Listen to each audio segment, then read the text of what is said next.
Chapter 6. The tension in the Raichand mansion was suffocating, thick with unspoken words and suppressed emotions. Ishani's return had shattered the fragile balance Aadhira had been clinging to. Her bold declaration, "He's my husband now," still echoed in her ears, but it hadn't brought the sense of victory she thought it would. Instead, it had opened the floodgates to something far more dangerous, Rudra's fury.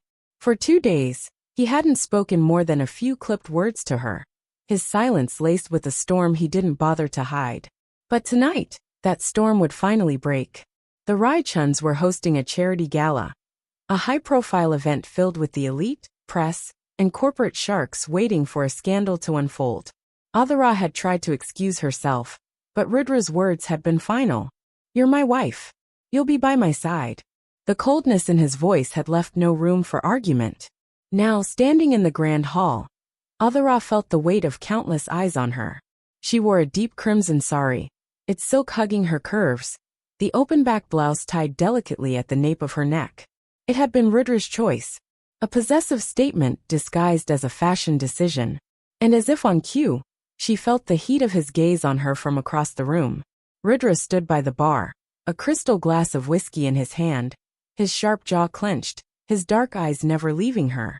He was furious, jealous, possessive, and she could feel it burning through her.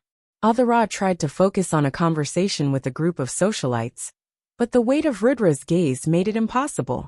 She turned to excuse herself when a hand lightly touched her arm. "Mrs. Raichand, care for a dance?"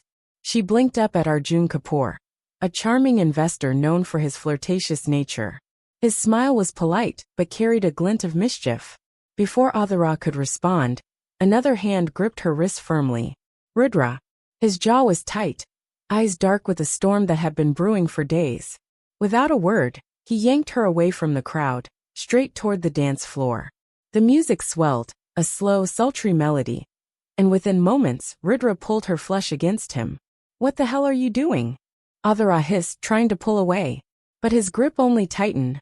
One hand pressed against her lower back, forcing her body against his, the other holding her wrist in place.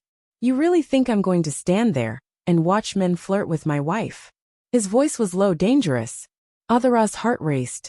"You're drunk." His smirk was dark. "Maybe, but I'm still not blind." He began to move them to the music, his steps purposeful, controlled. Aadhira had no choice but to follow, their bodies pressed together, the chemistry between them undeniable. The entire room watched. Rudra's fingers slowly traced the delicate strings of her blouse, his touch deliberate, sending shivers down her spine. "If I have to be stuck with you," he murmured, his breath hot against her ear, "I might as well make sure you remember whose name you carry." Her breath caught, her heart slamming against her ribs. "You're disgusting," she spat, trying to pull away. But he wouldn't let go. His fingers drifted down her bare back, lingering at the small of it, his touch both possessive and intimate.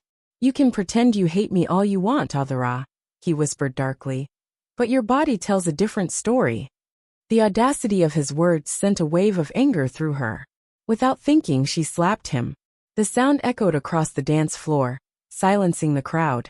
Rudra's head snapped to the side, his cheek flushed from the impact.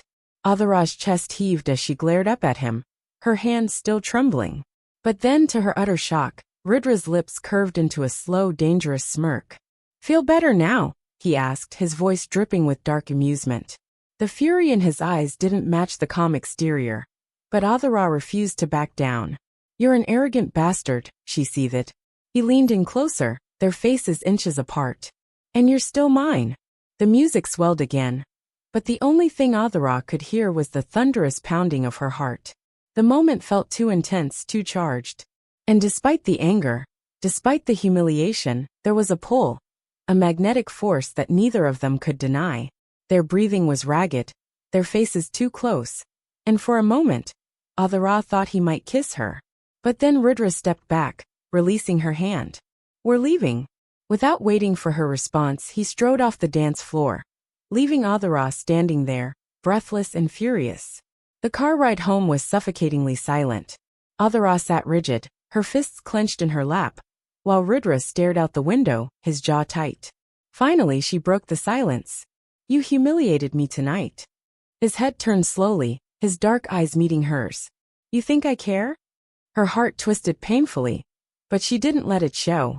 You're impossible, she snapped. Rudra leaned in, his face inches from hers, the heat of his body overwhelming. And yet you can't stay away from me. The air between them thickened, the tension unbearable. But before Aadhira could respond, Rudra pulled back and stepped out of the car, leaving her in the suffocating silence. Aadhira sat there for a long time, staring at the empty seat beside her, her mind racing with thoughts she didn't want to acknowledge. This was dangerous. This was consuming her. And yet she knew deep down, she wasn't ready to walk away.